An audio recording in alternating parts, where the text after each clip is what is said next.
नमस्कार दोस्तों, आज हम सोशियोलॉजी के इस सब्जेक्ट के साथ आपके बीच में हैं और ये सब्जेक्ट जो है बहुत ही इम्पॉर्टेंट है बिकॉज़ आप सिविल सर्वेंट के रूप में सोसाइटी को सर्व करने जा रहे हैं और सोसाइटी को सर्व करने जाने के लिए आपको पहले सोसाइटी के बारे में अंडरस्टैंडिंग होना बहुत ज़रूरी है।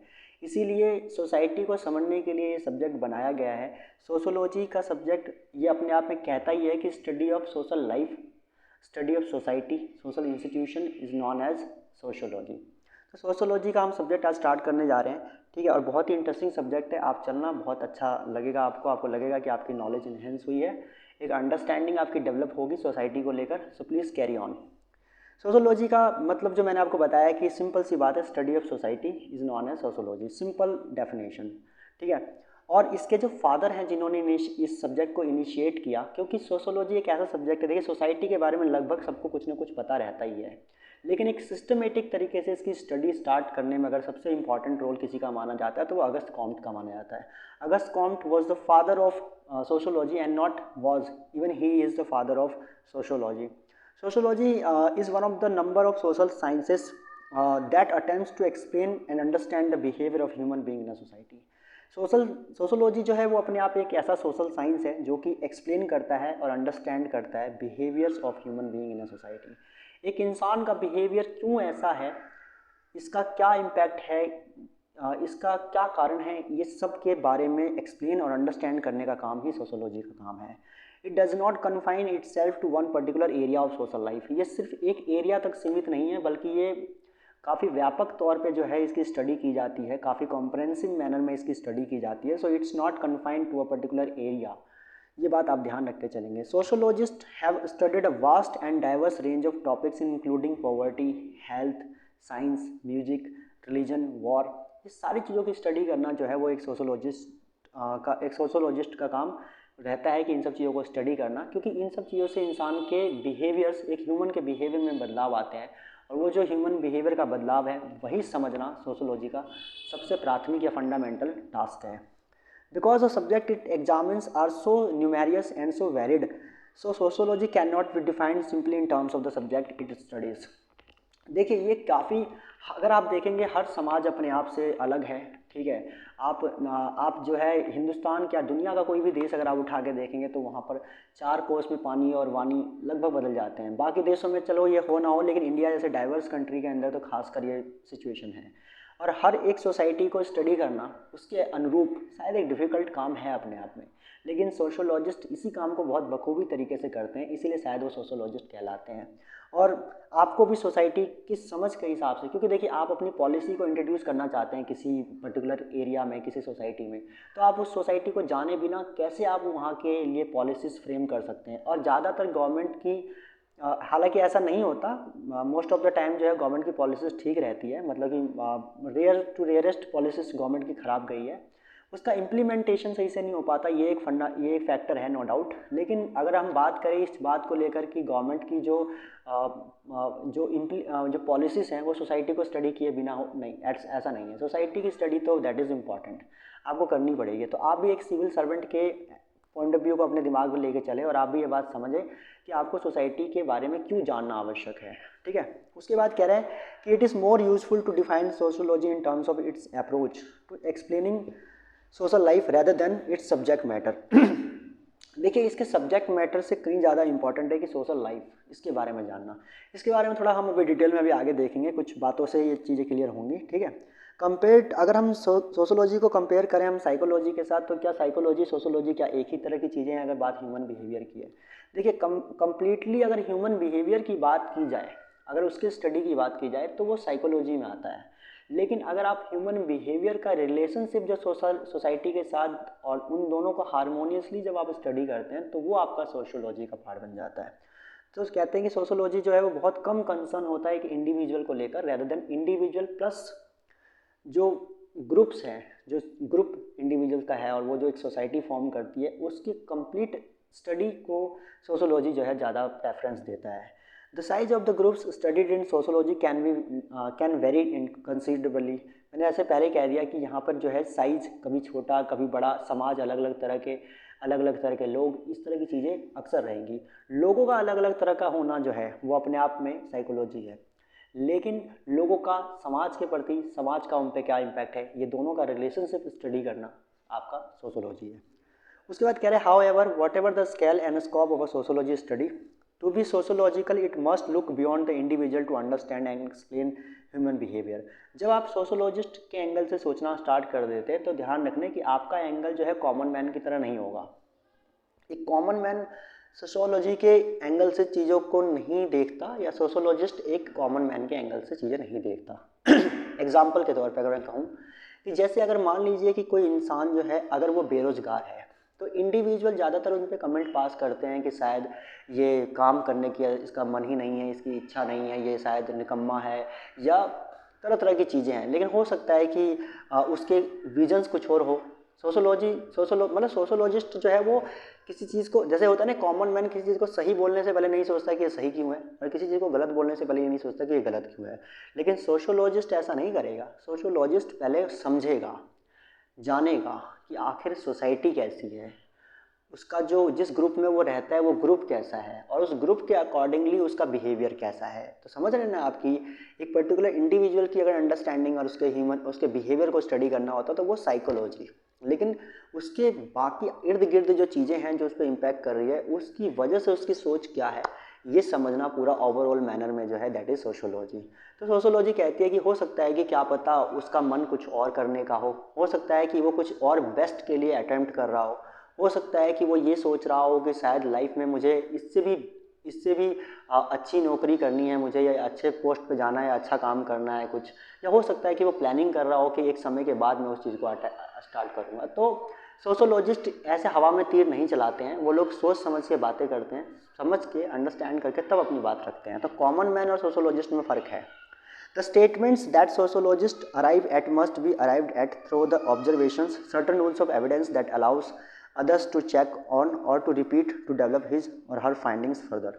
तो वही वाली बात कह रहे हैं कि सोशोलॉजिस्ट जो होता है किसी भी चीज़ पर एकाएक ऐसे नहीं आते हैं। Arrive at must be arrive at through the observation of the certain rules of evidence.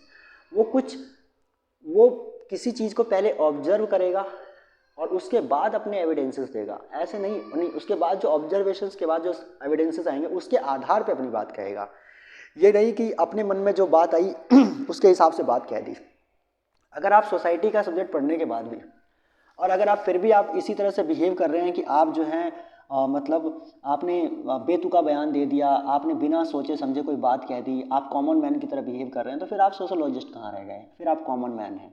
Common man और सोशोलॉजिस्ट में सबसे बड़ा फ़र्क ही यही है कि वो सोशोलॉजिस्ट जो होता है ना वो ऑब्जर्वेशन और आपका एविडेंस के बेस पे बात करता है। साइंस इस कदम में एक कदम आगे है।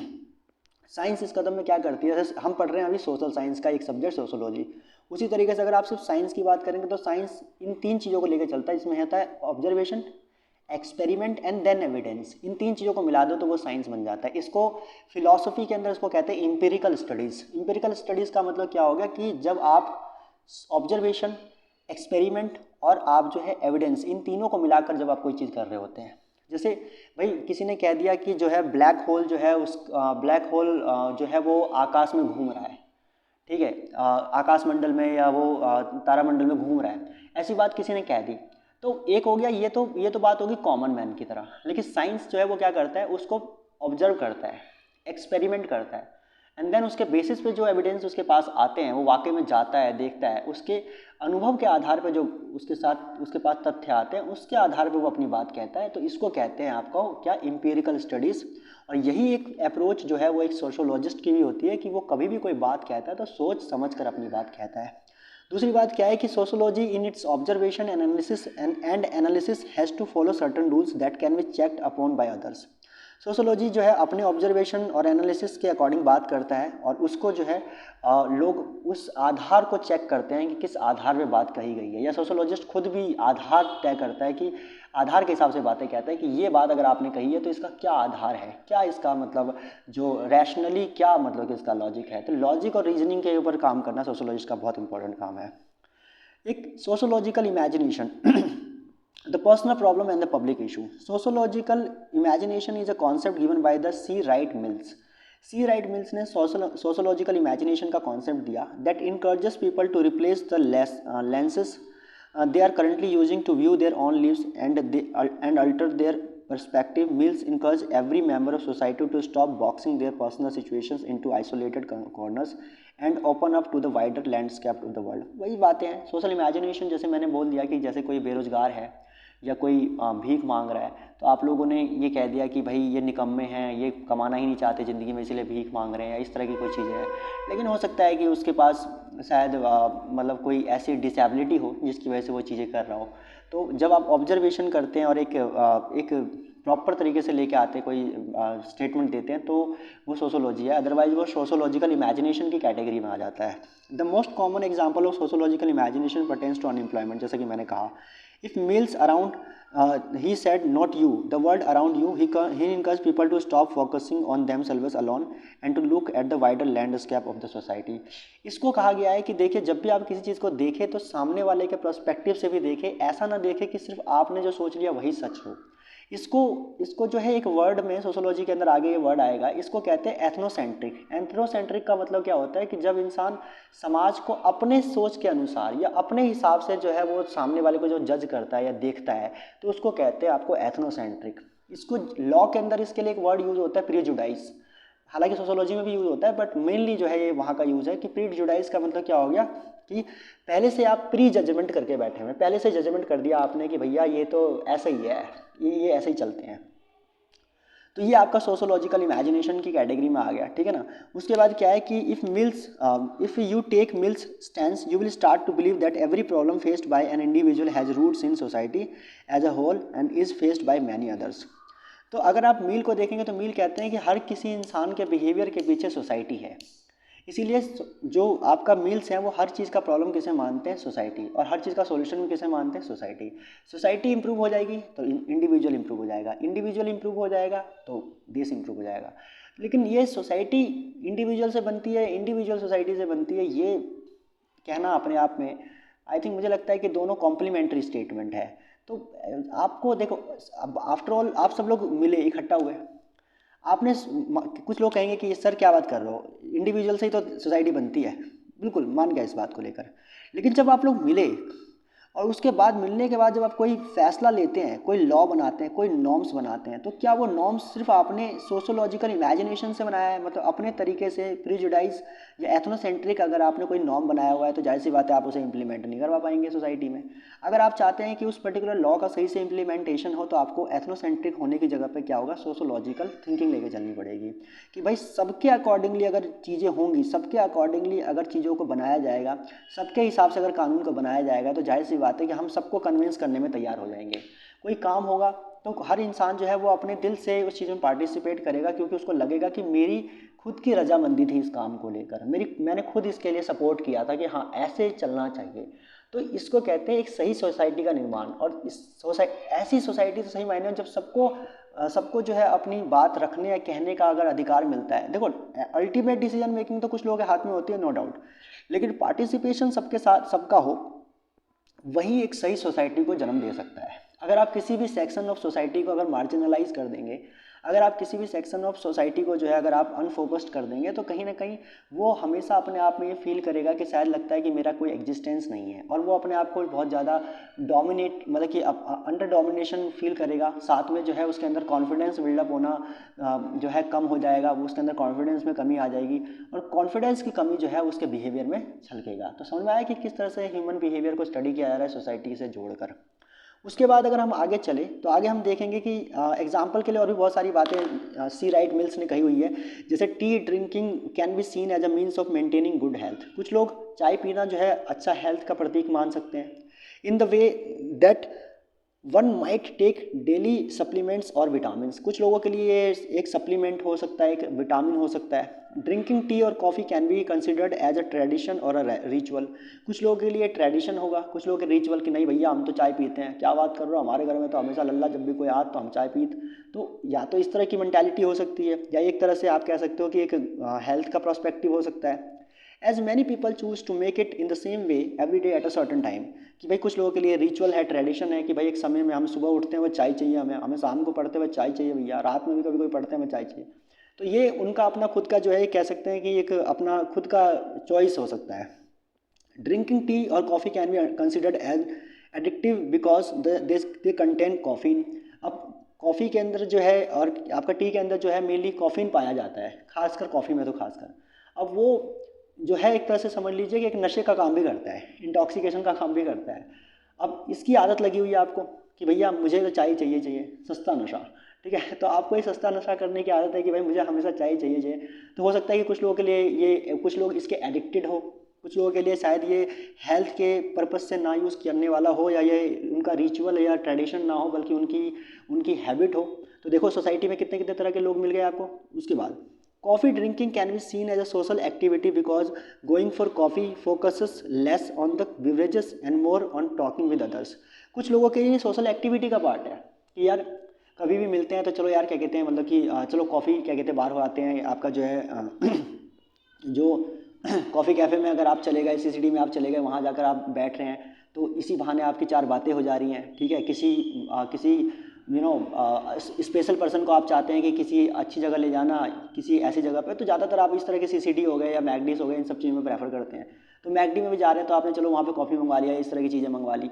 तो कुछ लोगों के लिए अब देखो, चार लोग चार अलग परसेप्शन। अब आप मान लो कि आप यहाँ पे सिविल सर्वेंट हो, आप अगर ऐसा कोई फरमान दे दोगे, ऐसा कोई तुगलकी फरमान दे दोगे कि नहीं भैया जो एक पर्टिकुलर पर्सन है मैं उसी के अप्रोच से चलूँगा और मैं दूसरे के अप्रोच से नहीं चलूँगा, तो फिर यहाँ पे काम खराब हो गया।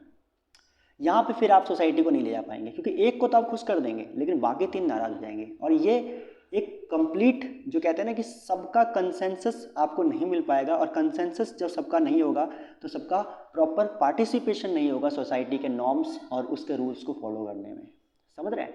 तो सोसाइटी की अंडरस्टैंडिंग कंप्लीट मैनर में इसलिए ज़रूरी है कि जिससे कि आप ज़्यादा से ज़्यादा मैक्सिमाइज जो है, ठीक है चार में से आप सबको संतुष्ट नहीं कर सकते, एटलीस्ट कम से कम तीन को तो कीजिए, अरे यार कम से कम दो को, आधे को तो कीजिए। आपने एक को, कभी कभी तो एक को भी नहीं। तो इस तरह का अगर आप कोई पॉलिसी इंट्रोड्यूस करेंगे बीइंग अ सिविल सर्वेंट, या बीइंग अ, कल को आप पॉलिटिक्स में जाते हैं या पॉलिटिशियन के तौर पे अगर आप इस तरह की पॉलिसी इंट्रोड्यूस करेंगे, तो कहीं ना कहीं आप सोसाइटी को जो है वो उस तरह से नहीं जोड़ पाएंगे, या एक कंसेंसस जो है नहीं ले पाएंगे। और मैंने कहा ना कंसेंसस क्यों ज़रूरी है, क्योंकि पार्टिसिपेशन लेना है आपको लोगों को।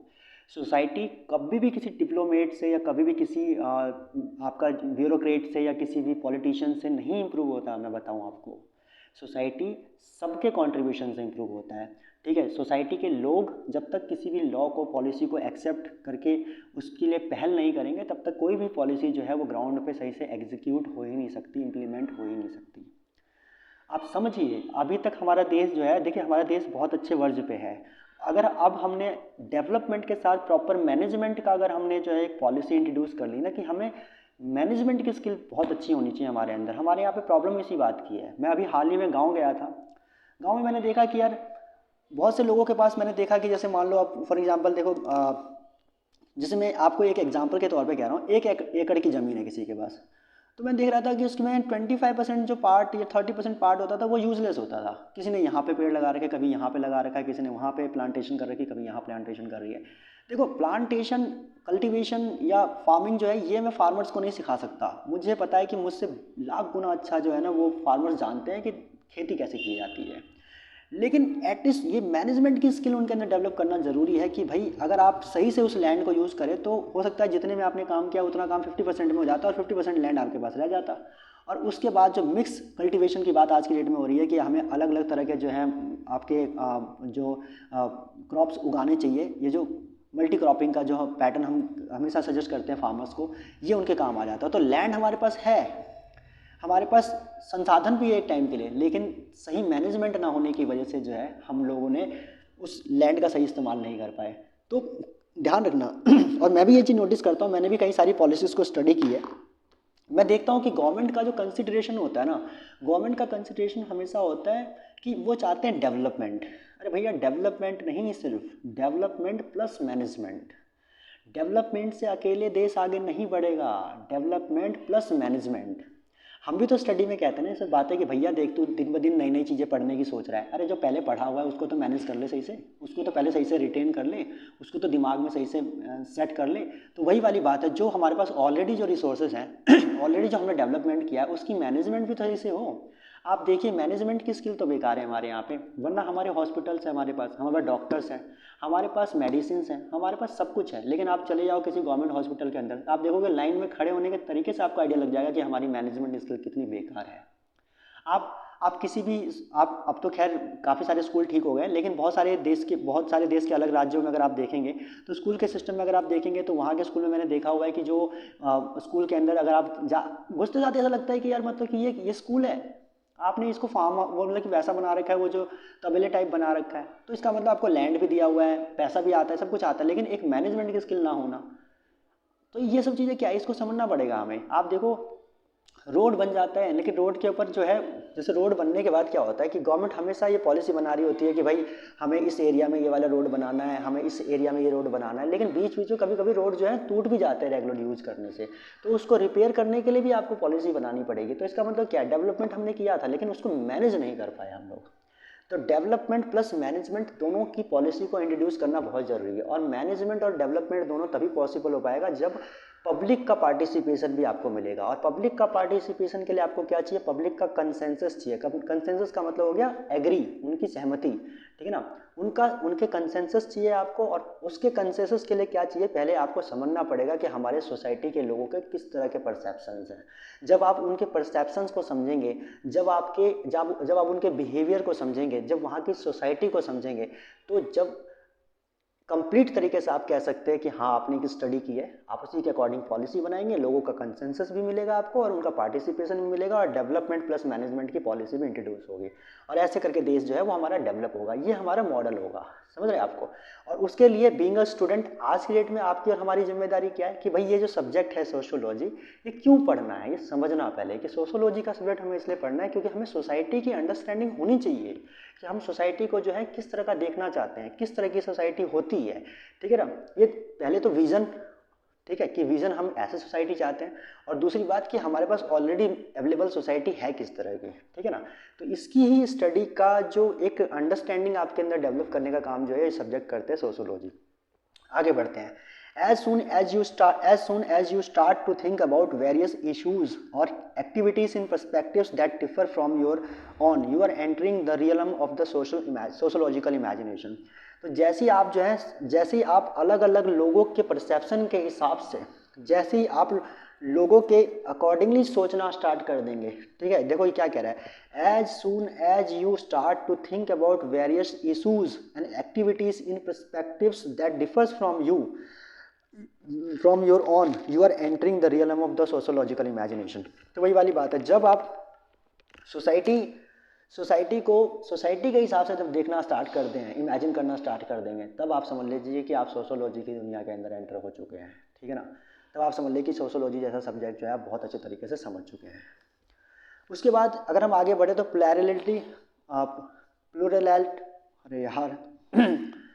pluralities and inequalities among societies। In the modern world we belong to more than one society. एक दुनिया के अंदर जो है, आज के आधुनिक दुनिया के अंदर, we belong to more than one society, no doubt. हमारे पास कई अलग अलग तरह की सोसाइटीज़ हैं, और जो अलग अलग तरह की काफ़ी सारी सोसाइटीज़ हैं, this is known as plurality among society. ये जो अलग अलग तरह के जो मतलब कि जो लोग हैं, या अलग अलग तरह के लोगों के मिलने के बाद जो एक समूह तैयार हो रहा है, यही हमारे लिए क्या है, ये हमारे लिए प्लूरैलिटी की बात सोसाइटी में आ जाती है कि अलग अलग तरह के लोग हैं। For example, we may exhibit our self as an Indian in a foreign country. In India we may exhibit our self as per language, culture, caste और इवन स्टेट। तो कह रहा है कि एक सोसाइटी के अंदर अलग अलग तरह के लोग हैं, और एक ही सोसाइटी के अंदर रहने वाले लोगों की अलग अलग तरह की पहचान है। जैसे मान लीजिए कि अगर मैं, जैसे फॉर एग्जांपल मैं अगर बात करूं कि जैसे अगर मैं दिल्ली में हूं, तो मैं कहूँगा, मैं ये कह सकता हूं कि भैया मैं देश की राजधानी में भी हूं, ठीक है, या मैं दिल्ली का नागरिक हूं। साथ में मेरा एक आइडेंटिफिकेशन ये है कि मैं भारत देश का भी नागरिक हूँ, ठीक है। तीसरा ये है कि मैं नॉर्थ इंडिया का नागरिक हूँ, ठीक है। चौथा मेरे पास ये है कि भैया मैं जो है आपका जो है क्या कहते हैं, मतलब कि जैसे मैं साउथ में चला गया, जैसे मैं कर्नाटक में चला गया, तो मैं साउथ इंडिया का नागरिक हो गया, ठीक है। अच्छा, एक तो मैं दिल्ली का नागरिक हो गया, एक तो मैं अपने देश भारत का नागरिक हो गया, और एक तो मैं एशिया कॉन्टिनेंट का नागरिक हो गया। तो इसी एक से ज़्यादा कैरेक्टर्स को लेके चलना, या आइडेंटिफिकेशंस को लेके चलना, या फॉर्म को लेके चलना, ये कहलाता है आपका प्लूरैलिटी इन सोसाइटी। एक से ज़्यादा चीज़ें, ठीक है, ध्यान रखना। वही एग्जाम्पल की बात यहाँ भी की गई है। Inequalities in our society is a situation, हमारे यहाँ पे inequality in our society is a situation where the different individuals in the society are from different backgrounds and of different social class with different abilities to face the challenges of life। देखो ये जो कह रहे हैं inequality in our society is a situation, हमारे society में जो inequality है, इनइक्वालिटी एक ऐसा सिचुएशन है, इनइक्वालिटी एक ऐसा सिचुएशन है where the individuals in the society from different background, जाहिर सी बात है individual from the different background, जैसे कि मान लीजिए मैं कॉमर्स से हूँ, ठीक है, आप आर्ट्स से हैं, ठीक है, और कोई साइंस से है, इस तरह से अलग अलग बैकग्राउंड के लोग, ठीक है, इनइक्वालिटी हमारे अंदर। Where the different individuals in the society are from different background. देखो हम लोग अभी इनइक्वल नहीं है, हम लोग डिफरेंट है। आप ये नहीं कह सकते कि कॉमर्स बड़ा हो गया और आर्ट्स छोटा हो गया, आप ये नहीं कह सकते कि आर्ट्स बड़ा हो गया या कॉमर्स छोटा हो गया, आप ये नहीं कह सकते साइंस बड़ा हो गया और आर्ट्स कॉमर्स छोटे हो गए, नहीं, तीनों डिफरेंट है। जैसे वही वाली बात है, देखिए आप एक इनइक्वालिटी किसे मानते हैं, इनइक्वालिटी से मानते हैं कि मैं गोरा हूँ और आप काले हैं, इसको मानते हैं। जब मैं कहता हूँ कि मैं छोटा हूँ, मैं नाटा हूँ और आप जो हाइट में बड़े हैं, तो इसको आप इनइक्वालिटी मानते हैं। ये तो नेचुरल डिफरेंसेस है हमारे बीच में, differences can not be inequality, ध्यान रखना। ये इनइक्वालिटी शब्द ना बहुत लोगों को समझ में नहीं आता है कि इनइक्वालिटी का क्या मतलब होता है। देखो इनइक्वालिटी ना कैसे बनता है, मैं आपको बताऊँ। ऊपर वाले ने सबको डिफरेंट बनाया है, जैसे कि दुनिया में हर किसी की आवाज़ अलग है, चेहरा अलग है, ठीक है, हर किसी का मोस्ट ऑफ लोगों का कलर भी अलग है। जैसे वही वाली बात है, मुझे काला बना दिया गया, आपको काला इन द सेंस कि मुझे डार्क बना दिया गया, और आपको जो है I have dark complexion, English में बोलता हूँ क्योंकि यार ये सब शब्द बोलने में डर भी लगता है। तो for example I am telling you कि जैसे मान लो कि मुझे काला बना दिया, आपको गोरा बना दिया, तो क्या ये इनइक्वालिटी नहीं, ये डिफरेंसेस हैं। हर इंसान इस दुनिया में डिफरेंसेस के साथ पैदा हुआ है। उसके बाद डिफरेंसेस के बाद दूसरा क्या होता है, दूसरा होता है डिफरेंसेस के बाद रैंकिंग। अब मान लो कि किसी लड़की को शादी करनी है, और लड़का ढूंढ रहा है, एक तरफ आप खड़े हैं, एक तरफ मैं खड़ा हूँ, आप गोरे हैं, मैं काला हूँ, ठीक है। अब पहले हम में दोनों में डिफरेंसेस थे, इसकी बेसिस पे क्या हुआ, उसने हमारी रैंकिंग की और उसने जो है आपको पहले स्थान पर रखा और मुझे दूसरे स्थान पर रखा। प्रॉब्लम यहाँ भी नहीं हुई, ठीक है, रैंकिंग कर दी, उसने पहले पे रखा आपको, दूसरे पे मुझे रख दिया। रैंकिंग के बाद उसने क्या किया, इवैल्यूएट किया क्या कि भाई जो आप थे वो थोड़े गोरे थे, रंग साफ था, चेहरा था अच्छा सा, तो दिखने में आप स्मार्ट थे, थोड़ा देख के क्या कहते हैं मतलब उसे अच्छा लगा, जो कुछ भी इवैल्यूएशन किया, और उसके आधार पर उसने क्या कर दिया, उसने रिवॉर्ड दे दिया कि शादी आपसे कर ली, मुझसे नहीं की।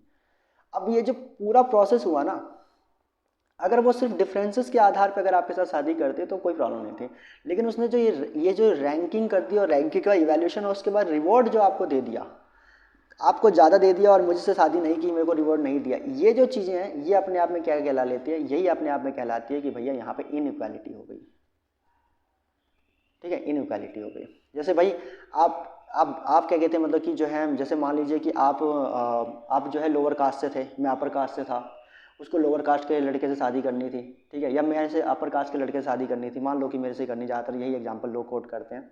अब मैं अपर कास्ट से था, मुझसे शादी करनी थी, ठीक है, और उसके बेसिस पे उसने मुझे रैंक फर्स्ट किया, उसने इवैल्यूएट किया कि भाई ब्राह्मण्स क्या कहते हैं उनको अच्छे लगते हैं, या क्या कहते हैं ये जो छोटी कास्ट के हैं वो लोग उतने अच्छे नहीं होते, इस तरह से उसने इवैल्यूएशन किया और उसके आधार पर उसने मुझे क्या कर दिया, रिवॉर्ड दे दिया कि मुझसे शादी कर ली। तो ये क्या हो गया, इनइक्वालिटी हो गई। तो इनइक्वालिटी जो है वो मतलब कि अपने आप में एक प्रोसेस है, एक बार में नहीं आता इनइक्वालिटी किसी भी चीज़ के अंदर, ध्यान रखना। तो ये चीज़ यहाँ पे हो गई कि अब उसने क्या किया, उसने inequality in our society is a situation where the different individuals in the society from different background and of a different social class with different abilities to face the challenges of social life. और साथ में क्या हुआ कि भाई जिसने, अब मान लो कि ये जो बंदा था जिसकी शादी नहीं हुई, जैसे मेरी शादी नहीं हुई, तो मैं तो यार चैलेंजेस फेस करूंगा नहीं कि मुझे कोई लड़की नहीं मिल रही, मेरे को घर बसाना है, मुझे अपनी ज़िंदगी आगे बढ़ानी है, लेकिन मुझे कोई लड़की पसंद ही नहीं कर रही है। तो यहाँ पे कहीं ना कहीं एक इनइक्वालिटी क्रिएट हो गई सोसाइटी के अंदर। तो प्लूरैलिटी अलग चीज़ है, इनइक्वालिटी अलग चीज़ है, ठीक है ना। प्लूरैलिटी मतलब एक से ज़्यादा कैरेक्टर को कैरी करके चलना, और इनइक्वालिटी मतलब हर किसी के अंदर क्या कहते हैं मतलब जो रिवॉर्ड के बेसिस पे किसी के साथ इनइक्वालिटी करना। तो अभी तक हमने क्या क्या देखा, एक बार देख लेते दोबारा। हमने सोशोलॉजी का मतलब देखा, सोशल लाइफ, सोशल इंस्टीट्यूशन की स्टडी सोशोलॉजी कहलाता है। फादर कौन है, अगस्त कॉम्ट है।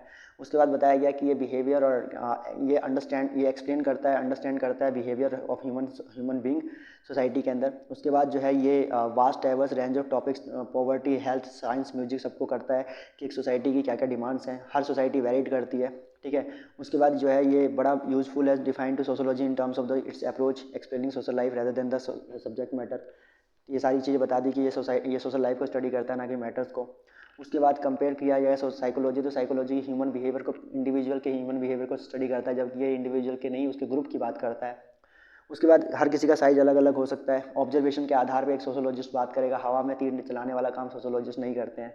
उसके बाद अगर हम बात करें तो सोशोलॉजिकल इमेजिनेशन की बात की कि भाई पर्सनल प्रॉब्लम और पब्लिक प्रॉब्लम, पब्लिक इशू, देखो भाई वाली बात है, पब्लिक अगर आप पर्सनल प्रॉब्लम के अकॉर्डिंगली अगर सब चीज़ों को देखेंगे तो वो एथनोसेंट्रिक हो जाएगा, सी राइट मिल्स इसके बारे में कहते हैं।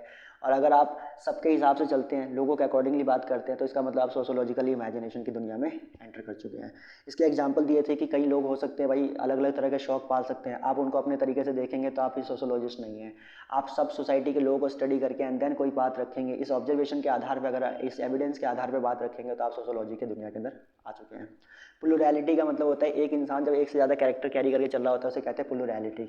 और इनइक्वालिटी का मतलब, जैसे मान लीजिए कि प्लूरैलिटी का एक बहुत अच्छा एग्जांपल मेरे दिमाग में अभी आया, जैसे एक लड़की है, एक लड़की शुरू में क्या होती है, एक बेटी होती है, बाद में क्या होती है, बहू होती है, बाद में क्या होती है, एक माँ होती है, बाद में क्या होती है, एक सास होती है, बाद में क्या होती है, दादी या नानी होती है।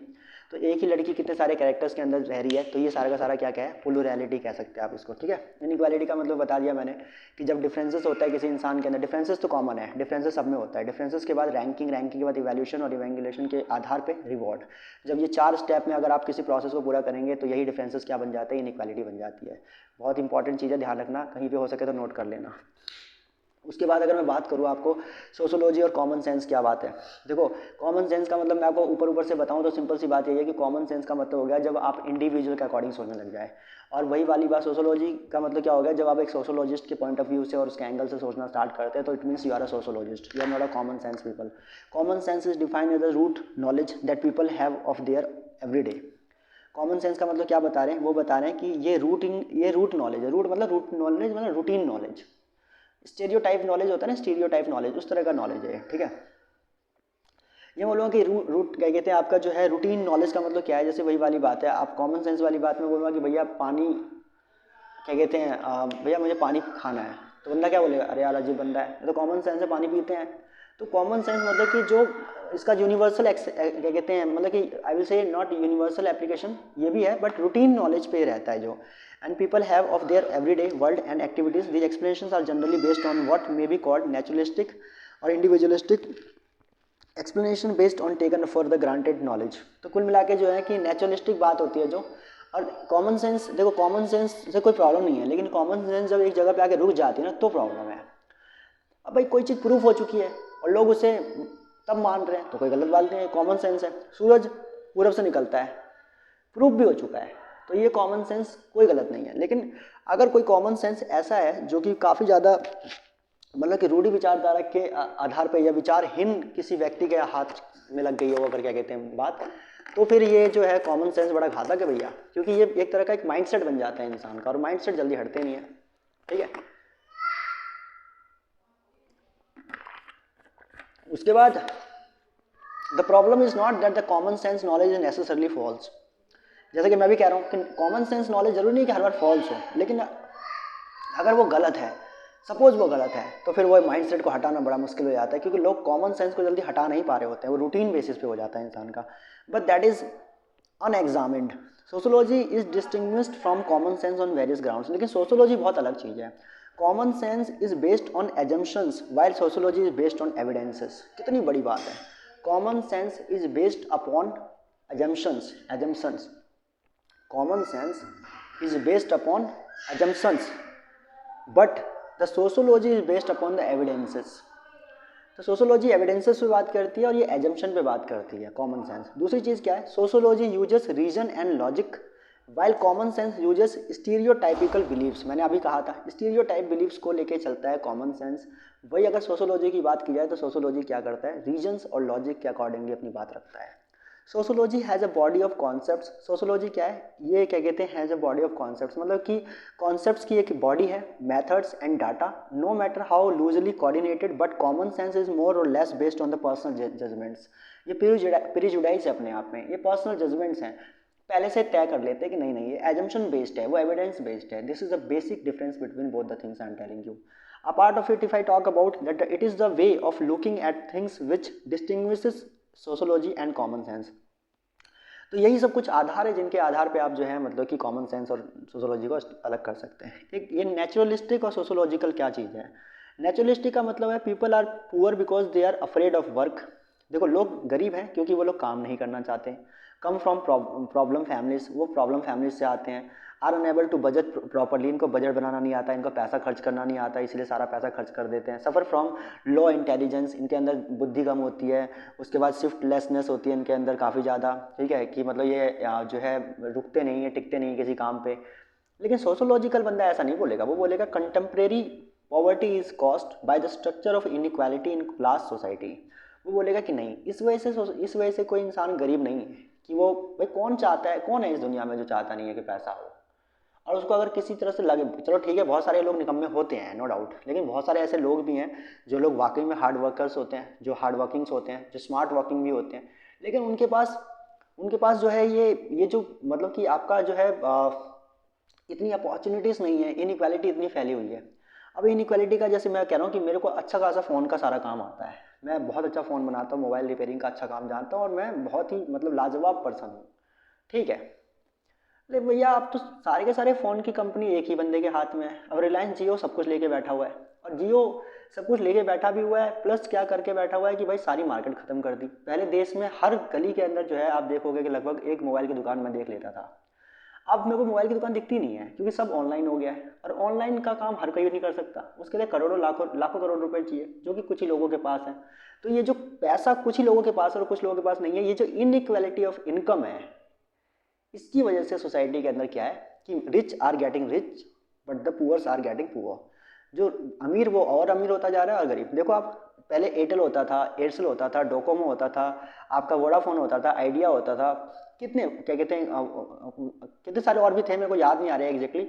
इतने सारे जो है क्या कहते हैं सिम जो हुआ करते थे सब खत्म।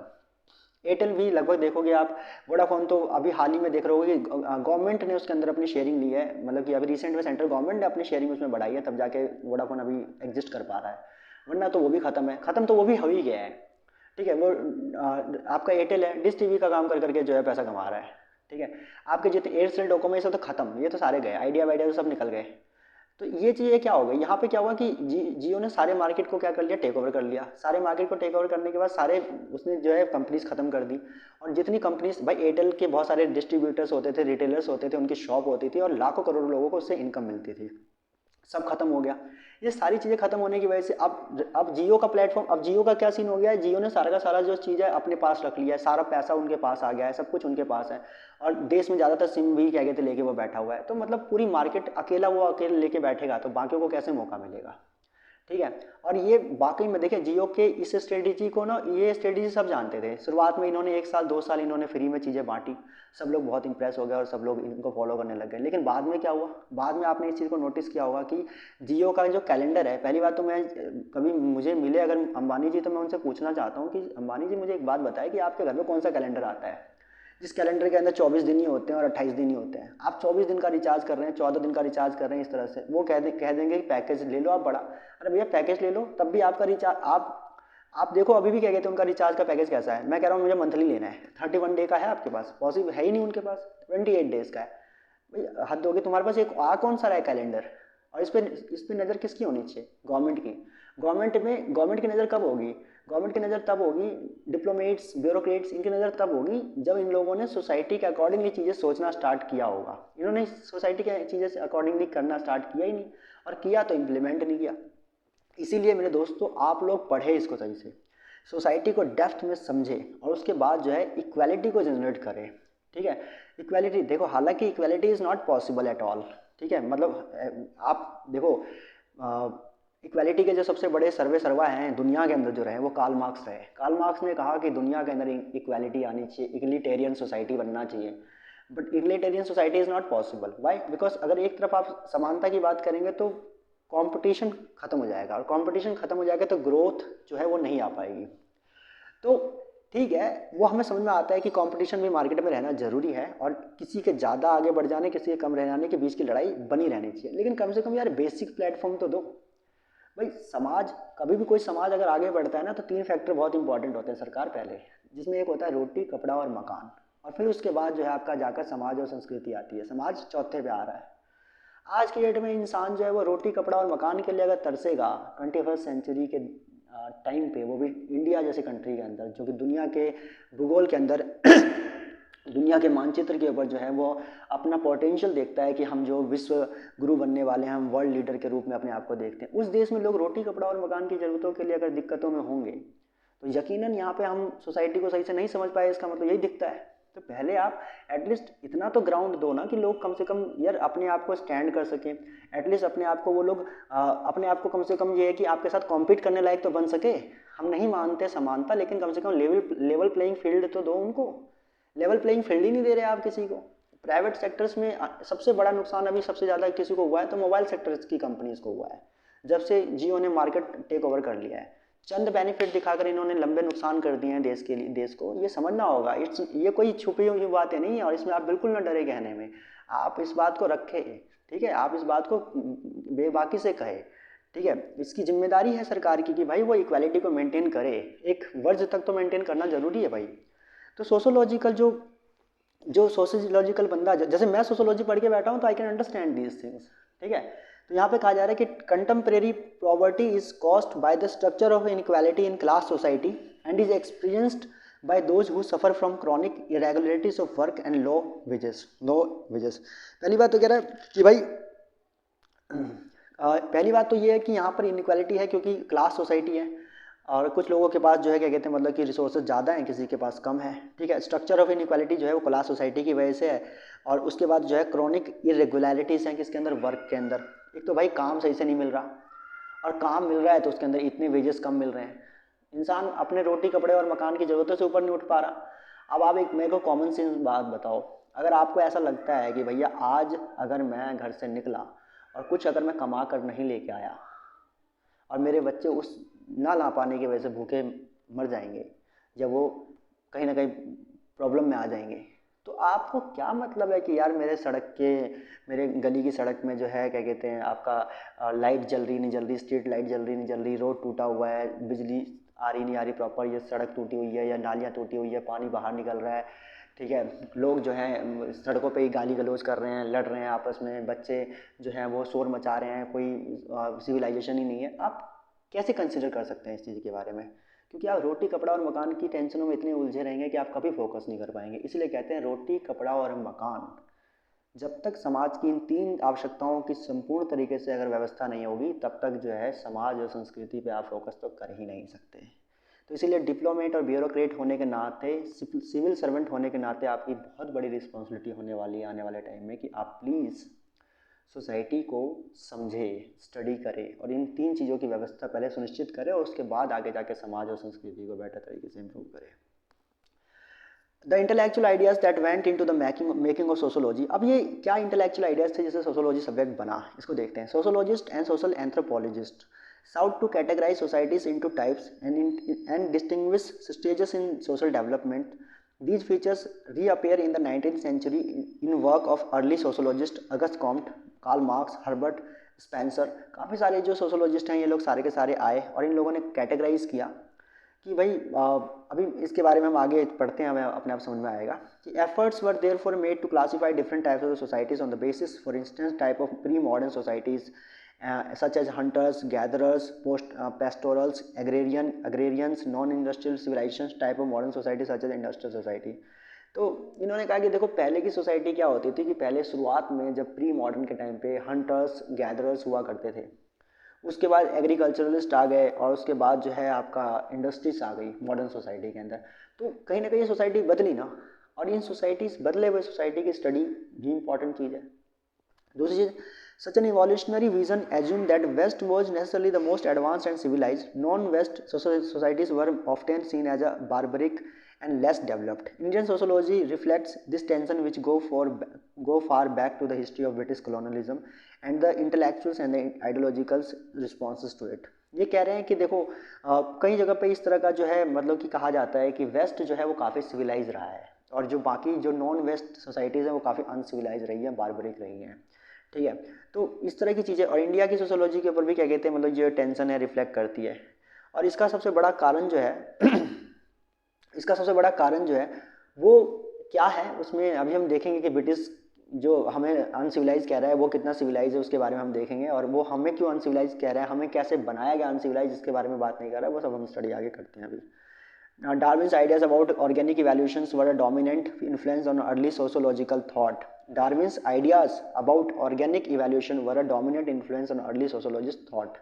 Society was often compared with living organisms and efforts were made to trace its growth through stages comparable to those of organic life.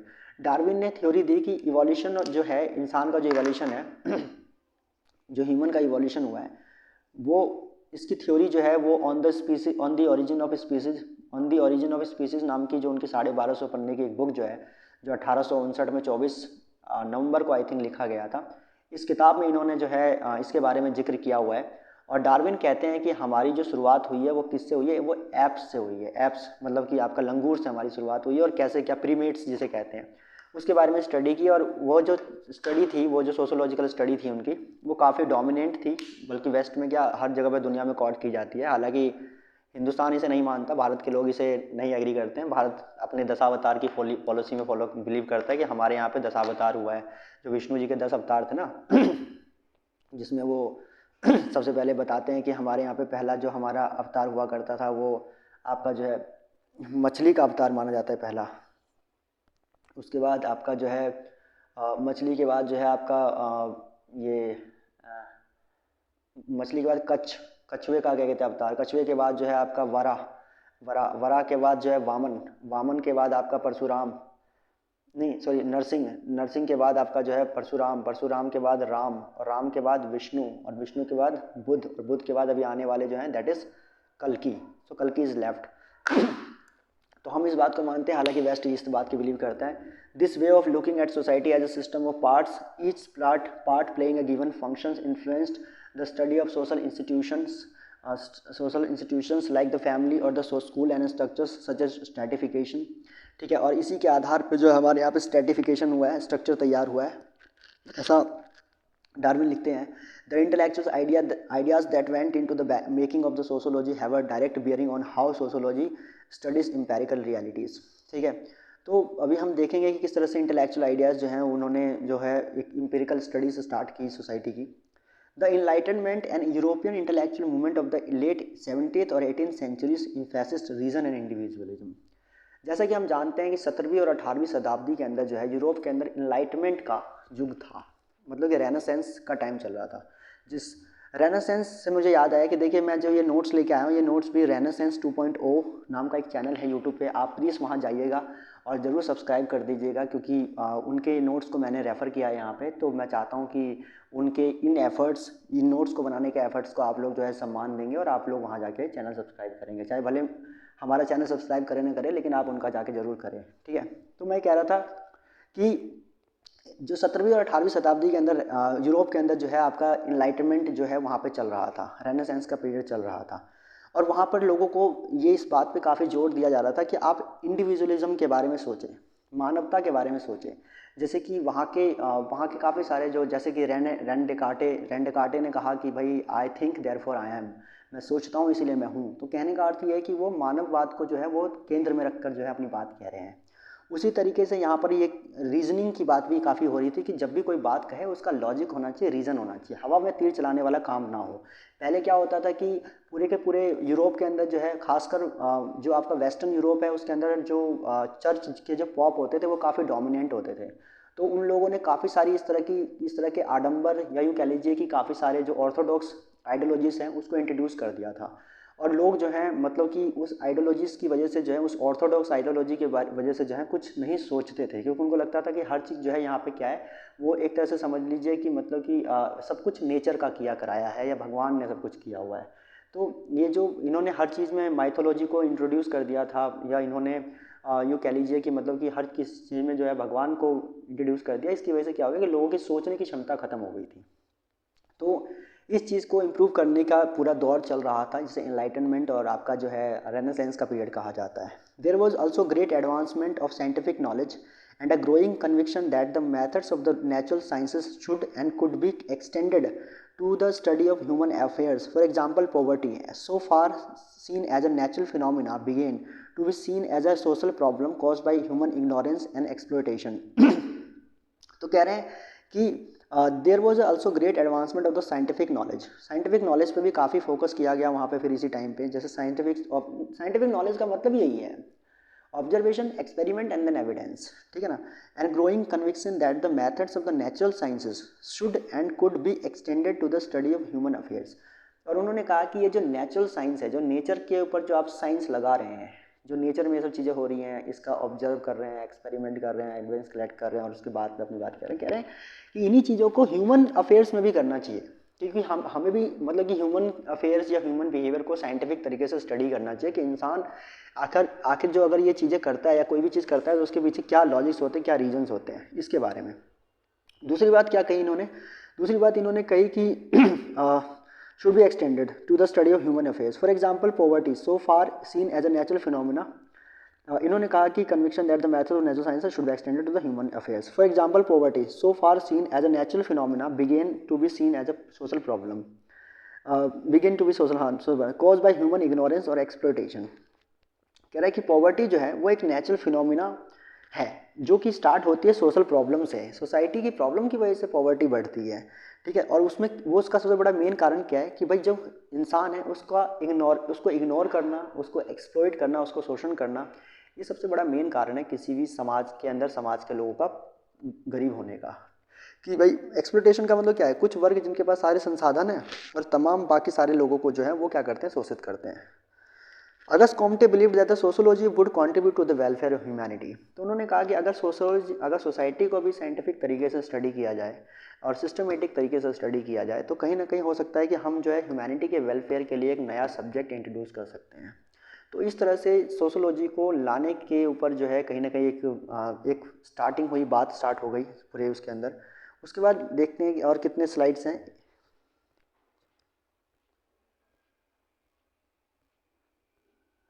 Okay, ठीक है। कह रहे कि the industrial revolution was based, अब कह रहा है the material issues that went into the making of sociology. क्या मटेरियल इश्यूज थे? The industrial revolution based on upon a new. देखो, एक तो ये पहले से ही चल रहे थे सोचकर कि यार साइंटिफिक स्टडी हम ह्यूमन बिहेवियर की करें कि आखिर इंसान गरीब होता है तो उसके क्या सोसाइटल रीजन्स होते हैं, प्लस किस तरीके से, एक तो इनलाइटमेंट के दौर पे चल ही रहा था ये सब कुछ कि हर चीज़ में वो लोग एम्पेरिकली स्टडी कर रहे थे, तो उन्होंने सोचा कि क्यों ना ह्यूमन बिहेवियर को भी स्टडी किया जाए। और इसके लिए उन्होंने सोसाइटी को उन्होंने कहा कि ह्यूमन बिहेवियर को स्टडी करना है तो सोसाइटी को करो, और सिर्फ अगर इंडिविजुअल को करोगे तो फिर साइकोलॉजी है, और अगर तुम चाहते हो कि ह्यूमन बिहेवियर प्लस सोसाइटी दोनों करो तो सोशोलॉजी। तो इस तरह से उन्होंने कहा कि क्यों ना हम साइंटिफिक तरीके से इसको भी सोचें। अब ये ग्राउंड तो तैयार, मतलब कि मेंटल ग्राउंड तो तैयार हो गया था, बट जो एक्चुअल ग्राउंड है वो तैयार नहीं हो रहा था। उसका ग्राउंड इन्हें मिल गया कहाँ पर? अब इंडस्ट्रियल रिवॉल्यूशन में। Industrial revolution was based upon a new dynamic form of economic activity of capitalism. Capitalism, पूंजीवाद के लोगों का जो है इंडस्ट्रियल रिवॉल्यूशन जो एक नई तरह का या डायनेमिक तरह का समझ लो कि एक इकोनॉमिक एक्टिविटी स्टार्ट हो गई। This system of capitalism became the driving force behind the growth of industrial manufacturing. इसकी वजह से क्या होगा कि भाई इंडस्ट्रियल रिवॉल्यूशन का मतलब क्या है कि औद्योगिक क्रांति। पहले क्या होता था कि दुनिया में मार्केट कम थे यूरोप के पास, अब मार्केट बहुत बढ़ गए थे। मार्केट के बढ़ने की वजह से मार्केट की डिमांड्स बढ़ गई थी, और डिमांड्स को सेटिस्फाई करने के लिए human made products are not enough, तो इसलिए मशीन मेड प्रोडक्ट्स को इंट्रोड्यूस किया गया। और मशीन मेड प्रोडक्ट्स को जो है वो आपको लगाने के लिए मशीन के मतलब मशीन लगाने के लिए जगह चाहिए। जिन जगहों पे इसको लगाया गया और वहाँ पे फैक्ट्रीज इस्टेब्लिश की गई, और ऐसे हज़ारों फैक्ट्रीज को इस्टेब्लिश किया गया, फॉर्म बना, और ऐसे हज़ारों फॉर्म्स इस्टेब्लिश हुए तो एक इंडस्ट्री बनी। और ये जो जगह जगह पे पूरे इंग्लैंड के अंदर और लंदन के अंदर जो इंडस्ट्रीज लगने लग गई, इसी को कहा गया इंडस्ट्रियल रिवॉल्यूशन। तो इंडस्ट्रियल रिवॉल्यूशन जो था वो क्या करता था? इंडस्ट्रियल मैन्युफैक्चरिंग का काम करता था। और ये काम कौन करवाता था? ये सारे के सारे काम करवाते थे पूंजीवादी लोग, जिनके पास खूब पैसा होता था। पहली बात सामान, कच्चा माल खरीदने का, उसके बाद वो पूंजी इंडस्ट्रीज़ के अंदर लगाने का, और वहाँ से उस सामान को तैयार करके मार्केट में बेचने का। ये सारा का सारा काम कौन करते थे? ये लोग कैपिटलिस्ट क्लास करते थे। किसी भी बिजनेसमैन का सबसे फंडामेंटल क्या होता है कि सस्ते से सस्ते दाम पे सामान मिले और महंगे से महंगे दाम पे उस सामान को बेचा जाए। तो जाहिर सी बात है, अगर आप चाहते हैं कि सामान का रेट अगर कम हो तो उसके लिए क्या करना पड़ेगा, जो उसका इनपुट है उसकी कॉस्ट को आपको डिक्रीज़ करना होगा। इनपुट को के कॉस्ट को डिक्रीज़ करने के अंदर एक दो तरीके होते हैं मेनली। एक तरीका होता है कि जो सामान खरीद रहे हो उस सामान का रेट कम हो, और दूसरा क्या है कि उस इनपुट को या उस रॉ मटेरियल को मैन्युफैक्चर्ड गुड्स में तब्दील करने के लिए जो श्रम लग रहा है, जो लेबर लग रहा है, उस लेबर के अंदर खर्चा कम हो। तो लेबर का खर्चा कम करने के लिए वो लोग क्या करते हैं कि वो लोग लोगों को रखते तो हैं काम पे, लेकिन बहुत कम वेजेस देते हैं, काम बहुत करवाते हैं, सैलरी कम देते हैं, और ये जो कम पैसा देकर और बहुत काम करवाना है इसी को कहते हैं एक्सप्लॉयटेशन, इसी को कहते हैं शोषण, जो कि कैपिटलिस्ट क्लास वाले आम लोगों का या लेबरों का या वर्कर्स का करते हैं। वही कॉन्सेप्ट यहाँ पे है। Capitalism involve new attitudes and institutions. Entrepreneurs now engage in the sustained systematic pursuit of profit. The markets acted as the key instrument of productive life, and goods, service and labor became commodities whose use was determined by the rational calculation. तो मैंने कहा कि भाई rationally ये calculate कर रहे हैं कि आखिरकार हमें जो है कैसे हम प्राइस को डिक्रीज़ कर सकते हैं इनपुट के, और उसके लिए वो लेबर के प्राइस को कट ऑफ कर रहे हैं या उनके वेजेस को कट ऑफ कर रहे हैं।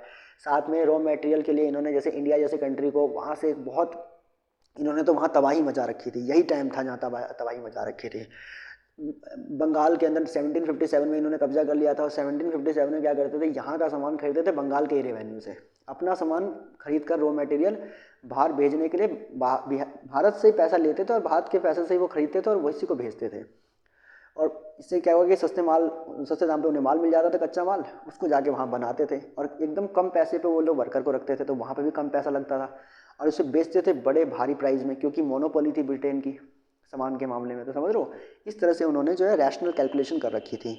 The change industrialization brought about was far reaching and changed the structure of the pre-industrial society, and there was the degradation of labor and the wrenching of works from the productive context of the guild and village and family. इन्होंने क्या कर दिया, इन्होंने जो है इतना ज़्यादा इन्होंने क्या किया कि मतलब कि समझ लो कि इंडस्ट्रियल रिवॉल्यूशन को अगर हम देखें तो इंडस्ट्रियल रिवॉल्यूशन के इस तरफ दुनिया है और इंडस्ट्रियल रिवॉल्यूशन के इस तरफ दुनिया, मतलब कि इंडस्ट्रियल रिवॉल्यूशन दो दुनिया के बीच की एक दीवार है। अगर इंडस्ट्रियल रिवॉल्यूशन को देखेंगे तो इंडस्ट्रियल रिवॉल्यूशन से पीछे प्री मॉडर्न, और इंडस्ट्रियल रिवॉल्यूशन के बाद ही मॉडर्न सोसाइटी बननी स्टार्ट हुई। और ये जो मॉडर्न सोसाइटी बनी थी इंडस्ट्रियल रिवॉल्यूशन के बाद, इसके अंदर सबसे ज़्यादा अगर वैल्यू किसी की डिक्रीज़ हुई तो वो थे लेबर्स को इतना डिग्रेड कर दिया गया, और उनके पास कोई और ऑप्शन भी नहीं था, क्योंकि एग्रीकल्चर के जो उनके लैंड थे वही छीन कर तो इन्होंने फैक्ट्री इस्टेब्लिश की थी, ठीक है ना। तो एग्रीकल्चर करके भी वो अपने लाइवलीहुड को नहीं जनरेट कर सकते थे, और जो फैक्ट्री में काम कर रहे हैं वहाँ पे वेजेस इतने लो हैं कि पूछो मत। तो ये मेन चीज़ थी कि यहाँ पर इंडस्ट्रियल रिवॉल्यूशन ने बड़ा एक्सप्लॉइट किया। Both the radical and conservative thinkers were appealed at the decline of the status of the common labourers and not to mention the skilled craftsman. तो रेडिकल और कंजर्वेटिव थिंकर्स जो हैं, radical और conservative thinkers क्या कहते हैं, आपके जो हैं were appalled that the decline of status of the common labourer not to mention skilled craftsman. तो इन लोगों ने जो है कई सारे कंजर्वेटिव और रेडिकल जो पहले के जो राइटर्स थे, थिंकर्स थे, उन्होंने जो है इन लेबर्स के बारे में तो काफ़ी कुछ लिखा है, कॉमन लेबर्स के बारे में, लेकिन इन्होंने ये जो स्किल्ड क्राफ्ट्समैन थे इनके बारे में इन्होंने कुछ नहीं लिखा कि लेबर्स के। और क्राफ्टमैन की भी, क्राफ्टमैन का मतलब क्या है कि ये वो लोग हैं जिन लोगों का इंडस्ट्री होती थी, इंडस्ट्रियल ही काम करते थे, लेकिन ये हाथों से करते थे। इनके भी सारे के सारे बिजनेस को ख़त्म कर दिया, इनका भी सारा काम ख़त्म कर दिया। इसके बारे में रैशनल थिंकर्स या ऑर्थोडॉक्स नहीं लिखते हैं, ये कह रहे हैं। Urban centres expanded and grow, urban के सेंटर्स एक्सपेंड होने शुरू हो गए। अब क्या हुआ कि लोगों के पास ज़मीन थी नहीं, तो लोग सारे के सारे जो हैं इंग्लैंड के अलग अलग जगहों से निकल कर लंदन में आने लग गए। लंदन में जब वो लोग आए तो लंदन में आने की वजह से क्या हुआ कि लंदन जो है वो एक्सपेंड करने लग गया, वहाँ पे अर्बन की और कॉलोनीज़ बनने लग गई, ठीक है, जगह जगह पे इंडस्ट्रीज खुलने लग गई, ठीक है। और इसकी वजह से क्या होगा कि लोग गाँवों से निकल के शहरों में आने लग गए, और जहाँ पे गाँव का माहौल था वहाँ शहर का माहौल बनने लग गया। तो इस तरह से होने लग गया। It was not that there was no cities earlier, हालांकि इसका मतलब ये तो नहीं है कि पहले सिटीज़ नहीं थी, बट अब संख्या कुछ बढ़ गई। But the industrial cities gave birth to a completely new kind of the urban world. It was marked by the soot and grime of the factories, by overcrowded slums of the new industrial working class, bad sanitations, general squalor. It was also marked by new kinds of the social interactions. और ये जो urban जो cities बने, इसका फ़ायदा बिल्कुल भी labours को नहीं हुआ। इसका फ़ायदा भी पूरी तरह से कौन उठा रहे थे? ये जो कैपिटलिस्ट क्लास थे। इन्होंने अपना तो घर इतना, अपनी कॉलोनी, अपना तो जगह इतना इतना बढ़िया बना रखा था इन्होंने, और वर्कर्स को रखने के लिए, रहने के लिए गंदे हाउसेस होते थे, गंदे रोड होते थे, नाली, बिजली कुछ भी नहीं। मतलब कि समझ लो कि कोई भी जो कहते हैं ना कि जो तुम्हारा सिविल कोड होता है बिल्कुल नहीं था, सैनिटेशन बिल्कुल नहीं था, सिक्योरिटी बिल्कुल नहीं थी, अच्छे अपार्टमेंट्स बिल्कुल नहीं थे, क्लीनिंग बिल्कुल नहीं थे, सेप्टिक टैंक्स बिल्कुल नहीं थे, क्लीनिंग ऑफ रोड्स बिल्कुल नहीं थे। तो इसकी वजह से वो लोग बड़े घुट घुट के रह रहे थे और एकदम बुरा हाल था सोसाइटी का। और यहाँ पे एक सही ग्राउंड था किसके लिए? सोशोलॉजी के लिए पैदा होने के लिए। ध्यान ना, जब जब प्रॉब्लम आती है ना, जब जब आपके सामने प्रॉब्लम आती है, समझ लीजिए कि किसी बहुत अच्छी चीज़ के होने का वेट हो रहा है, क्योंकि प्रॉब्लम आएगी तभी आप अपना माइंड चलाना स्टार्ट करेंगे। कंफर्ट जोन में बैठा हुआ इंसान माइंड नहीं चला पा रहा होता ज़्यादा, ठीक है। जब आपके सामने प्रॉब्लम होती है, जब कहते हैं ना कि जब आपके पीछे प्रेशर होता है, तब आपका दिमाग करना काम शुरू करता है। तो इसीलिए ये सिचुएशन यहाँ पे अराइज होनी स्टार्ट हो गई कि मतलब फाइनली जो है अब यहाँ पर ये लोग जो है दिमाग चलाना स्टार्ट करेंगे कि भाई अब जो है क्या कहते हैं, सोसाइटी को ठीक करना ज़रूरी है। So the factory and its mechanical division of labor were often seen as a deliberate attempt to destroy the peasant and artisans and as well as family and local community. Factories ने, mechanical divisions ने जो है labours को और जो peasants हैं, artisans हैं, सबको ख़त्म कर दिया। The factory was perceived as an archetype of economic regimentations and hitherto known only to bracks and the prisons. Factory जो थी वो एक तरह से समझ लीजिए इनके लिए एक ऐसा बन गया था कि इसके अलावा और जाए तो जाए कहाँ, एक प्रिजन टाइप का बन गया था इन लेबर्स के लिए। For some like Marx the factory was oppressive yet potentially liberating here workers learn both collective functioning as well as concerted efforts for better conditions. तो यहाँ पे क्या हुआ कि मतलब मार्क्स कहते हैं कि भाई फैक्ट्री वॉज वेरी ऑपरेसिव, इतना ऑपरेसिव बना रखा था फैक्ट्रीज़ को कि यहाँ पे जो है मतलब कि लेबर्स का बुरा हाल था, बहुत बुरा हाल। और लिटरली मैं आपको बता रहा हूँ तो मुझे फील हो रहा है कि कितना बुरा हाल हो सकता है। तो कहते हैं कि why should we study the beginning and growth of the sociology in Europe. For every student of sociology, हर एक स्टूडेंट को जो सोशोलॉजी का स्टूडेंट है, it is significant to study the growth of the sociology as a discipline in Europe. This is due to the very fact that the subject matter of sociology deals with the issues and concerns develop in the new world order. कह रहा है कि ये बहुत ही ये fact जो है वो बहुत इंपॉर्टेंट है समझना सोशोलॉजी को, कि भैया जो है किस तरीके से जो है क्या कहते हैं मतलब कि इस नए डिसिप्लिन ने जो है यूरोप की सोसाइटी को चेंज किया। ठीक है, सोशोलॉजी क्यों पढ़ना जरूरी है कि इसी की वजह से आज इंग्लैंड इतना ब्राइटर रहता है। क्यों बाबू? क्योंकि 17वीं 18वीं शताब्दी के अंदर ही यहाँ पे जो है सोसाइटी को इम्प्रूव करने का बिगुल बच गया था। समझ आई बात? और हमारे यहाँ पे सोशोलॉजी, आप बताओ कितने 100 में से कितने स्टूडेंट इंटरेस्टिंगली इस सब्जेक्ट को पढ़ते हैं, कितने लोग इसको इंटरेस्ट लेके पढ़ते हैं। कभी आप देखोगे पॉलिसिस में अक्सर दिख रहा होता है, पॉलिसिस, आप पॉलिसिस के कंसेंसस की बात करते हैं। कंसेंसस का ये हाल है कि जो एसडीएम और डीएम होता है या एडीएम होता है, अपने ऑफिस से निकलकर बाहर कभी जाकर कभी सोसाइटी को चेक भी करता है।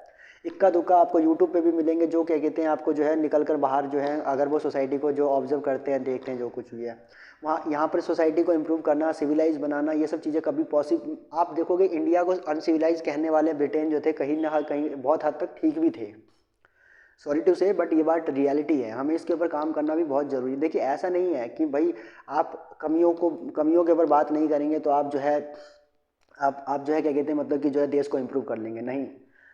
जैसे क्या कहते हैं होता है कि क्या कहते हैं अगर क्या कहते हैं नाकाबिले बर्दाश्त अगर आप बनना चाहते हैं, ठीक है, तो इससे क्या कहते हैं मतलब कि जो है महकमा और जो माजरा है वो कभी मतलब जो है सुलझेगा नहीं।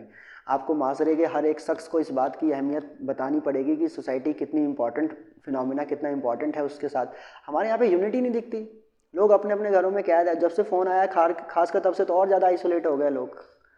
जो सोसाइटी जो होती है, देश हमारा हिंदुस्तान एक ऐसा देश था जो जितने भी फेस्टिवल्स होते थे सब एक साथ मिलकर मनाया जाता था। अब देखो आप फेस्टिवल्स के अंदर लोग पहले से प्लानिंग कर लेते हैं कि भैया ओयो का कौन सा रूम बुक करके अपना सेपरेट करना है अपने आप को। तो ये सब चीज़ें आप हो गई स्टार्ट। तो सोसाइटी को कैसे जोड़ा जाए ये है ही नहीं, सब लोग जुड़ के रहे। आप थोड़ा सा इमेजिन करने की कोशिश करते हैं कभी कि जहाँ पर सारे लोग मतलब एक मिलजुल के रह रहे हैं, एक मतलब कहते हैं कि कम्युनिटी हॉल टाइप का क्या कहते हैं मतलब अरेंज कर रखा है और हम लोगों का पार्टिसिपेशन है इस तरह का। देखिए सब चीज़ें पॉसिबल है, ऐसा नहीं है। हिंदुस्तान के लोग बेवकूफ़ नहीं है, ठीक है सर। यहाँ के लोग जो है ना, यहाँ के लोगों के अंदर बहुत समझ है, ठीक है। हिंदुस्तान के लोगों की समझदारी के बारे में तो यूरोप भी दाद देता है, वेस्ट भी कहता है कि भारत की समझदारी के ऊपर सवाल नहीं उठाना चाहिए। वो अलग बात है कि सिविलाइजेशन और अनसिविलाइजेशन एक मैटर ऑफ टाइम है, लेकिन समझदारी के ऊपर नहीं। अगर आप एक भी यार लोग क्या कहते हैं मतलब कि क्यों नहीं फॉलो करेंगे? अभी देखा मैंने कोरोना के टाइम में, अभी स्पेन में एक स्टडी हुई थी, स्पेन में एक स्टडी हुई, उसके स्टडी में बताया गया, मेरे को जहाँ तक याद है, आर वैल्यू के नाम से था, आर वैल्यू था आपका क्या कहते हैं, रेट ऑफ इन्फेक्शन, शायद रेट ऑफ इन्फेक्शन के नाम से जो एक स्टडी करवाई, जिसमें 1 मिलियन मतलब 10 लाख स्टूडेंट्स को लिया गया, और 10 लाख स्टूडेंट्स को लिया गया, उसमें 0.02% जो है बताया गया कि ये rate of value of infection है। ये हाल था। मतलब कहने का मतलब 1 लाख में अगर 0.02% है, तो इसका मतलब ये कह सकते हो कि मतलब समझ लो कि अगर मैं कहूँ यार 100 भी नहीं है, 100 भी नहीं है। आप क्यों, सॉरी 10 लाख, 10 लाख के अंदर। अब अगर 10 लाख के अंदर आप देखोगे कि भाई अगर मान लो 2000 क्या कहते हैं स्टूडेंट, अगर 10 लाख के अंदर मान लीजिए कि 2000 ऐसे मतलब कि क्या कहते हैं आपका ज़्यादा हो गया। मैं आपको इसके अंदर बताऊँ, आपका जो है 10 लाख का 0.02,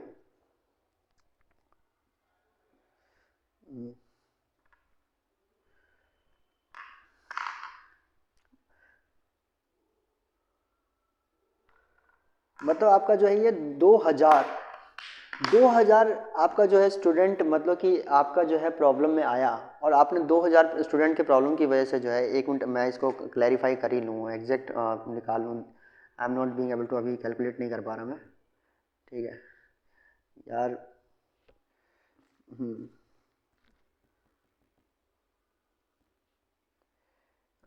इनटू में 0.02, 200, तो 200 मतलब कि आपका 200 स्टूडेंट जो है इन्फेक्टेड हुए, 10 लाख में 200 स्टूडेंट जो है वो आपके इन्फेक्टेड हुए, और 200 स्टूडेंट के इन्फेक्ट होने की वजह से जो है उनके, आपने जो है मतलब कि समझ लो ये एवरेज बताया उन्होंने, और ये एवरेज उन्होंने सिर्फ स्पेन, मतलब कि ऐसा नहीं है कि सिर्फ स्पेन का, वो बता रहे थे कि काफ़ी मतलब कि अलग अलग जगह से डाटा मंगवाए थे उन्होंने, और 10 लाख बच्चों का कम से कम ये हुआ, ये स्पेन के अंदर, ये स्पेन के अंदर बेसिकली हुआ था। बस मैं इसकी बात कर रहा था, एक मिनट एक मिनट।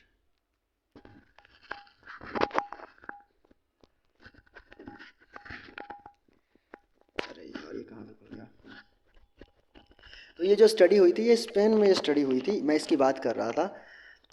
अब बताओ 200 अगर बच्चों को अगर इन्फेक्ट हुआ, तो गवर्नमेंट अगर चाहती तो प्रॉपर हेल्थ केयर सिस्टम बना के जो है, प्रॉपर हेल्थ केयर सिस्टम बनाकर प्रॉपर हेल्थ केयर सिस्टम बनाकर जो है इन 200 बच्चों को जो है आइसोलेट करके इनका इलाज कर सकती थी। बाकी बच्चे जो हैं वो अपने स्कूल जा सकते थे, और उनकी स्टडी प्रॉपर तरीके से हो सकती थी। लेकिन गवर्नमेंट को पता है कि भाई डे टू डे एक्सपेंस जो है वो हमारा बच जाएगा अगर हम स्कूल को ऑफ रखेंगे। तो ये जो चीज़ें कहीं ना कहीं जो थी, ये एक मुझे बड़ा वो लगा कि मैंने कहा यार ये मतलब अजीब है।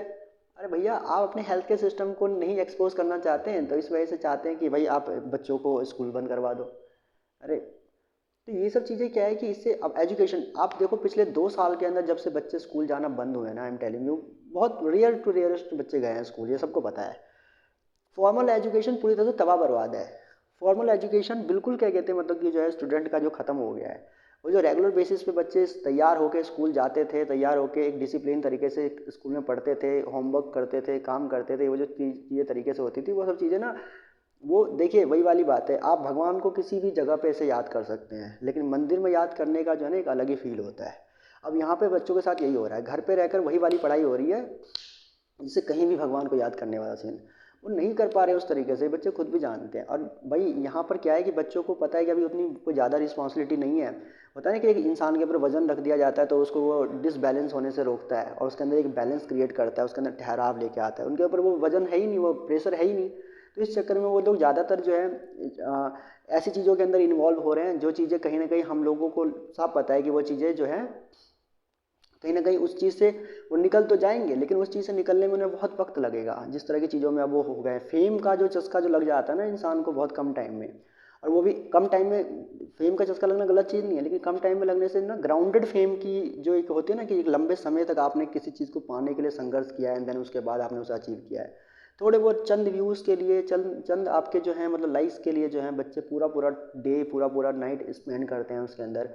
सोचिए कि कितना ज़्यादा लॉस हो रहा है इस तरह की चीज़ों में इन्वॉल्वमेंट। और फ़ोन आज की डेट में सबकी कंपल्सन हो गई है देना, क्योंकि आपने ऑनलाइन स्टडी की बात करके जो है फैमिली को कंपल्सन में डाल दिया कि भैया बच्चे को फ़ोन दिलवाओ आप। आप दिलवाओ, हम पॉलिसी बना के लेके आए हैं ऐसे कि यार ऑनलाइन पढ़ाएंगे, कैसी बात कर रहे हो, फ़ोन चाहिए सब बच्चों को, आप सबको फ़ोन दे रहे हैं तो बच्चा 1-2 घंटे स्टडी कर लेता है, उसके बाद फिर आप जानते हैं कि फिर वही वो फेसबुक है, इंस्टाग्राम है, बहुत सारे सोशल मीडिया के ऐसे प्लेटफॉर्म्स हैं जहाँ पर बच्चे भाई जाएंगे जाएंगे, आप कितना भी रोक लो, आप जाएंगे जाएंगे, ठीक है। मगर हाँ, एक तरीका था उन्हें डाइवर्ट करने का, स्कूल, लेकिन आपने उस स्कूल को भी ख़त्म कर दिया। तो ठीक है, कोई दिक्कत नहीं, कर दो, इमोशनल गेम कर दो, सबको पता है कि ये क्यों किया जा रहा है, क्यों आप इसको रोक रहे हैं। It is going to be very difficult for the students, I am telling you, it is going to be very, आप 21st सेंचुरी में चाहते हैं इंडिया जो है दुनिया का वर्ल्ड लीडर बने, ऐसे नहीं होगा सर। स्कूल जो स्टूडेंट है, किसी देश की शिक्षा जो है ना, किसी देश का भविष्य देखना हो तो कहते हैं कि उस देश के जो है आप स्कूलों को देख लो, ठीक है ना, उनके स्टूडेंट्स को देख लो। आज स्टूडेंट हमारे जो हैं कहीं ना कहीं इस चीज़ को लेकर तो मैं 100% श्योर हूँ कि फॉर्मल एजुकेशन में बच्चों के इम्पैक्ट तो आया ही आया है, और इसको कोई मना भी नहीं कर सकता। तो इसीलिए कह रहे हैं कि the issues and concerns were developed during the rapid changes that occurred in the European societies in 18th and 19th century. Capitalism and industrialization, which developed in Europe, determined the old settled order and gave rise to many issues like urbanization or factory productions, which are pertinent to all modern societies in varied form. The global impact of capitalism has been seen as the cause of the uneven transformation of the society. कई हद तक जो है क्या कहते हैं capitalism ने कई हद तक क्या पूरा ही कैपिटलिज्म ने और इंडस्ट्रियलाइजेशन ने जो है सोसाइटी को चेंज करके रख दिया। In case of India the transformation of Indian society is link to the history of British capitalism. India के अंदर ट्रांसफॉर्मेशन की बात करें इंडियन सोसाइटी की, तो वो लिंक करता है कि जब ब्रिटिश कैपिटलिज्म को अगर आप देखेंगे जाकर हिस्ट्री में तो आपको बहुत कुछ समझ में आ जाएगा। The work of Western sociologists and capitalism and other aspects of modern society are important. It is relevant for understanding the social change in India. कह रहे हैं कि the work of Western sociologists on capitalism and other aspects of modern society are important. It is relevant for understanding the social change in India. उसके बाद कह रहा है कि during the course of their rule in India, the British officer realized that for smooth administration, it was important that they acquire knowledge of Indian society and culture. This prompted the origin of sociology in India. अब देखो Europe में start हुआ, इसी वजह से जो है sociology कहाँ पे आना स्टार्ट हो गया, अब इंडिया में भी आना स्टार्ट हो गया, क्योंकि इंडिया में उनको अपना सामान बेचना था, और सामान बेचने के लिए लोगों को उसके लिए तैयार करना पड़ेगा ना। अब ये बताओ, जब अभी अमेरिका क्यों कहता है कि वेस्ट जो है उसको, वेस्ट को, अभी वेस्ट एशिया को कहता है कि मतलब कि ये लोग जो है आज भी वो हंटर्स और गैदरर्स की तरह रहते हैं, जीते हैं, जो कुछ भी है। वहाँ की महिलाओं के बुरके पे सवाल उठाते हैं लोग कि ये बुरका पहनते हैं, ये लोग महिलाओं का सम्मान नहीं करते हैं, इस तरह का जो है ह्यूमन राइट वायलेशंस की के अक्सर आरोप लगाते हैं इनके ऊपर। क्यों? क्योंकि वो जानते हैं कि भाई अगर ये जो लड़कियाँ हैं अगर ये बुरके में रहेंगी तो हमारा कॉस्मेटिक का सामान कैसे बिकेगा। तो सोसाइटी को तैयार करना पड़ेगा ना उस तरीके से कि हमारा सामान बिक सके। अपने सामान को बेचने के लिए ये लोग चाहते हैं सोसाइटीज़ को तैयार करना। वही चीज़ें वहाँ पे जो था आपका 19th सेंचुरी के अंदर जो है यूरोप जो है इंडिया में भी कर रहा था, मतलब ब्रिटेन इंडिया में भी कर रहा था कि यहाँ के लोगों को तैयार करने के लिए। तो यहाँ पे थोड़ा सा अर्बन डेवलपमेंट की तरफ फोकस करवाया, सोसाइटी के ऊपर उसने भी फोकस किया। और सोसाइटी पे फोकस करने के लिए या सोसाइटी को अपना सामान बेचने के लिए पहले सामने वाले की सोसाइटी समझनी पड़ेगी। तो देख रहे हो वो भी सोसाइटी समझ रहे हैं। उन्होंने पहले हमारी स्टडी की, ठीक है, उन्होंने स्टडी करके हमारा क्या किया, उनको स्टडी करने के लिए उन्होंने क्या किया, आपको याद होगा 1784 के अंदर जो है एशियाटिक सोसाइटी ऑफ बंगाल, 1784 के अंदर जो है Asiatic society of Bengal, sir sir John Simon, क्या नाम था उनका, अरे यार सर क्या नाम था आपका, सर यार बड़ा फेमस नाम है यार, कैसे भूल गया मैं, रुको रुको रुको अभी याद करने दो मुझे। Asiatic society of Bengal, Asiatic society of Bengal 1804 में, फिर एशियाटिक सोसाइटी ऑफ बॉम्बे हुआ, और 1823 के अंदर जो है आपका शायद 23 के अंदर जो है Asiatic society of east Asia I think central Asia start हुआ। इसके अंदर क्या नाम था उनका, सर जोन्स, अरे यार सर विलियम जॉन्स जो थे वो, उन्होंने जो है he was the first president of Asiatic society of Bengal, ठीक है ना। और बाद में 1861 में यही जाके कन्वर्ट हो गया था आपका जो है आर्कोलॉजिकल सर्वे ऑफ इंडिया के अंदर, जिसमें Alexander Cunningham was the first president of it, ठीक है ना। तो ये सारी चीज़ें जो स्टार्ट हुई यहीं से तो स्टार्ट हुई। उसके बाद जो है आपका जो कहते हैं कि many western sociological writers about Indian society were sometimes misleading. For instance, the understanding and portrayal of Indian villages were changing. अच्छा, इन्होंने एक चीज़ तो है, इन्होंने सामान बेचने की बात तो पहले इन्होंने स्टडी की, स्टडी करने के लिए समझ गए कि भैया कि इंडिया के जो सोसाइटी है ना वो बहुत वैल्यू के मामले में बहुत स्ट्रांग लोग हैं ये लोग, ये वैल्यू कंसर्न है, ट्रेडिशन और रिचुअल्स को बहुत अच्छी तरह से मानते हैं, उसे फॉलो भी करते हैं, और ये काफ़ी यूनिक था दुनिया भर में। तो इन्होंने कहा कि यार अगर ये अपने वैल्यूज़ और कल्चर में रहेंगे तो हमारा सामान कैसे बिकेगा। तो इन्होंने कहा कि काम करो, इनके अंदर इन्फीरियर कॉम्प्लेक्सिटी इंट्रोड्यूस करो। इन्फीरियर कॉम्प्लेक्सिटी का मतलब क्या है, इनके अंदर कमंतरी का भाव लेके आओ। और बाद में इसके अंदर सबसे बड़ा मेजर रोल प्ले जिस इंसान ने किया था, वो आप देखेंगे कि that is I will say जो है बाद में आए थे, इनका नाम था जॉन मकालो मैकेलो मकालो मकालो।